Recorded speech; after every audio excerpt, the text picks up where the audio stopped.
अस्सलामुअलैकुम नाज़रीन, JN news HD के साथ मैं हूं नाइला भट्टी। नजर डालते हैं आज की अहम खबरों पर। सिब्बी बलूचिस्तान में 3 माह बाद रेल का पहिया चल पड़ा। पाकिस्तान रेलवे की जानिब से 3 माह बाद ट्रेन ऑपरेशन का आगाज कर दिया गया। मत्स्य से मुसाफिरों को लेकर पहली ट्रेन जाफर एक्सप्रेस पेशावर के लिए रवाना हो गई।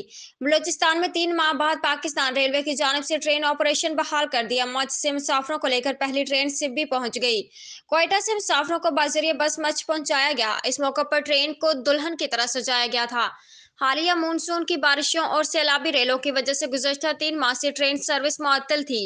रेलवे के मुताबिक जल्दी दीगर ट्रेनों को भी बहाल किया जाएगा। जाफर एक्सप्रेस 31 घंटों के सफर के बाद मुसाफिरों को पेशावर अपनी मंजिल मकसूद पर पहुंचाएगी। मस्क के करीब हर पल के मरम्मत का काम भी तेजी से जारी है। जल्द मरम्मत के बाद क्वेटा से ट्रेन ऑपरेशन बहाल किया जाएगा। जाफर एक्सप्रेस बहाल होने से मुसाफिर महंगे किरायों से बच सकेंगे और सस्ती सवारी से पुरलुत्फ हो सकेंगे।